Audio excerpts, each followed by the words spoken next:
इधर देश में लॉरेंस पप्पू यादव की होती रही बात, उधर योगी ने कर दिया बहुत बड़ा ऐलान। लॉरेंस की न्यूज के बीच टीवी पर आई ऐसी तस्वीर, 57 मुस्लिम देशों में मच गया भयंकर हड़कंप। 27 चुनाव से पहले योगी का धांसू बयान, बटेंगे तो कटेंगे के बाद मस्जिद पर हिला हिंदुस्तान। 15 अगस्त 2017 का दिन था। योगी आदित्यनाथ पहली बार मुख्यमंत्री बने। ये उनका पहला स्वतंत्रता दिवस था। उस दिन उन्होंने अपना पहला ऐलान किया। ऐलान था हर मस्जिद और हर मदरसे की वीडियोग्राफी होगी। साल बदला तो योगी का मिजाज भी बदला। महाराष्ट्र में चुनाव चल रहा है, वहाँ योगी की भारी मांग है।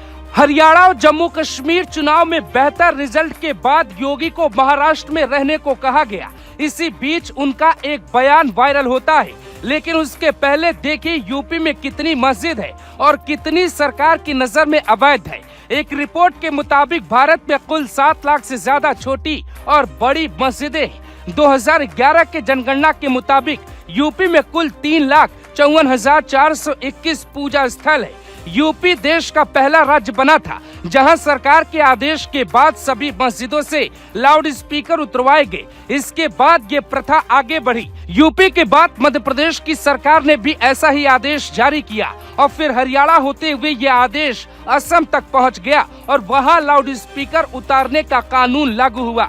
लेकिन अब यूपी इससे आगे बढ़ने के मूड में है। महाराष्ट्र चुनाव के दौरान का वीडियो बताकर योगी का एक पुराना वीडियो वायरल किया जा रहा है, जिसमें वो कहते हैं कि यूपी में पहले लाउड स्पीकर का शोर था, हमने बंद करवा दिया। अब अगले 5 साल में ये मस्जिदें गायब हो जाएंगी।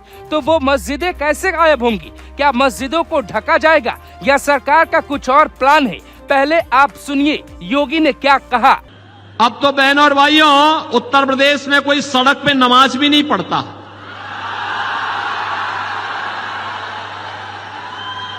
अब वहां मस्जिदों के भी माइक उतर गए। अगले 5 वर्ष में आप देखेंगे कि लोग भूल ही जाएंगे कि ये भी कोई चीज होती थी, कि चिल्लाहट होती थी, लोग परेशान होते थे, लोग भूल जाएंगे। योगी का ये वही वीडियो है जो फिलहाल पाकिस्तान के साथ हिंदुस्तान के मुसलमानों के बीच चर्चा का विषय बना हुआ है। क्या योगी ऐसा करने वाले? जरा इस बात को भी समझते हैं।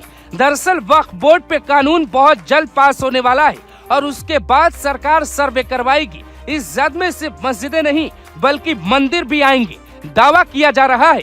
योगी सरकार ने गुपचुप सर्वे करवाया, जिसमें पता चला कि हजारों धार्मिक स्थल यूपी में अवैध है। शिमला के संजौली और उत्तराखंड के उत्तरकाशी में जो बवाल हुआ वो यूपी में बहुत जल्द होने वाला है। कहते हैं यूपी की राजधानी लखनऊ में भी कई बड़े धार्मिक स्थल अवैध हैं, जिन पे कार्रवाई जरूर होगी। योगी का फाइनल फैसला कोई टाल नहीं सकता, क्योंकि उन्होंने अब तक वो किया है जो कहते हैं। यूपी में योगी ने पिछले कुछ सालों में कई फैसले लागू करवाए। अपराधियों के सड़कों पर पोस्टर लगाने हो, या फिर मस्जिद से लाउड स्पीकर उतरवाना हो, या फिर किसी त्योहार पे जुलूस न निकालने का आदेश हो। थाने में जन्माष्टमी तो मनी, लेकिन रोड पे नमाज पे प्रतिबंध है। खुले तौर पे योगी को एक पक्ष अपना दुश्मन समझ रहा है, क्योंकि योगी कानून व्यवस्था पे बात करते हैं।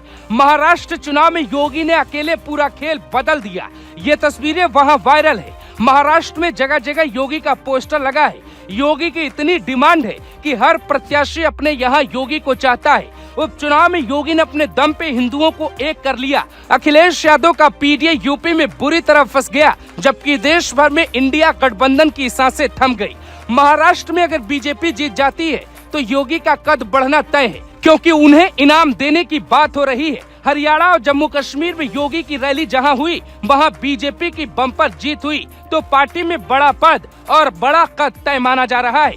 मथुरा में आरएसएस चीफ मोहन भागवत और योगी की मुलाकात हुई, जिसमें साफ कहा गया कि कई मुद्दों पे बात हुई होगी। कुंभ मेले के बाद योगी का अलग अवतार देखने के लिए तैयार रहिए, क्योंकि वो ऐसा फैसला करने वाले हैं, दुनिया एक बार हिल जाएगी। हिंदू राष्ट्र का जो रास्ता बीजेपी तैयार कर रही है, वो दरअसल योगी का दिखाया रास्ता है। संवैधानिक पद पर बैठकर भी योगी ने जो बयान दिया, वैसा बयान बीजेपी के इतिहास में किसी नेता ने नहीं दिया। कल्याण सिंह के बाद योगी ही इकलौते नेता है जो कुर्सी उछालकर अपने मकसद में लगे हुए हैं। उनका मकसद क्या है, पूरा हिंदुस्तान समझ रहा है।